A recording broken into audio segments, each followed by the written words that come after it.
بسم اللہ الرحمن الرحیم، اللہم صلی علی محمد و آل محمد۔ سورہ فیل قرآن کا وہ سورہ جس میں خداوند متعال نے اپنے بندوں کے دل میں یہ بات، یا یوں کہوں کہ یہ اطمینان ڈال دیا ہے کہ جب اللہ کی مدد شامل حال ہو تو پھر بندوں کے یا لشکروں کے منصوبے کامیاب نہیں ہو سکتے۔ سورہ فیل اس بات کی دلیل ہے کہ جب اللہ مدد کا ارادہ کرتا ہے تو ادنا ترین مخلوق بھی ایک ذریعہ بن کر اس ہاتھی کو پست کر سکتی ہے جس کا لشکر بیت خدا کے گھر کی جانب بڑھ رہا تھا۔ سورہ فیل کی کہانی بہت دلچسپ ہے۔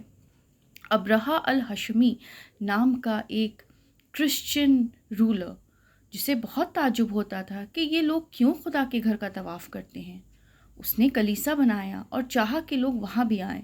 جب کوئی وہاں نہیں آیا تو وہ آگ ببولا ہو گیا اور اس نے چاہا کہ اب وہ خدا کے گھر کو مسمار کر دے، لہٰذا وہ اپنے لشکر کے ساتھ بہت تیزی سے کعبے کی جانب بڑھتا ہے۔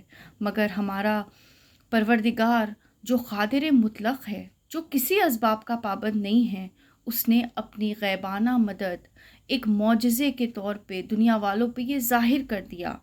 اور اللہ سبحانہ و تعالیٰ اس سورے میں یہی تو ارشاد فرما رہا ہے، کیا تم نے نہیں دیکھا کہ پروردگار نے اصحاب فیل کے ساتھ کیسا برتاؤ کیا؟ کیا ان کے مکر کو بیکار نہیں کر دیا اور پھر ان پر ابابیل کا لشکر بھیج دیا جو کنکڑیوں سے حملہ کر رہا تھا اور پھر انہیں چبائے ہوئے بھوسے کی مانند بنا دیا۔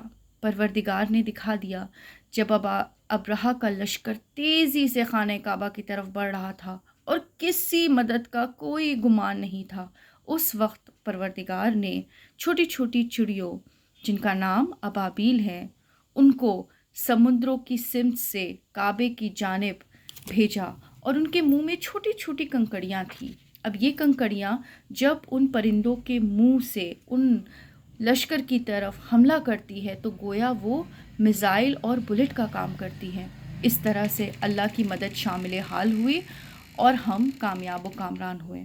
خداوند متعال سے یہی دعا ہے کہ پروردگار جس طرح سے تو نے ابرہہ کے لشکر کے خلاف چھوٹی چھوٹی ان پرندوں کو، ابابیلوں کو بھیجا جنہوں نے اپنے منہ اور چونچ میں کنکڑیوں کو دبایا اور اسے اس لشکر کی جانب پھینک دیا اور فتح نصیب ہوئی، اسی طرح سے فلسطین میں مسلمان ظلم اور تشدد کا شکار ہیں۔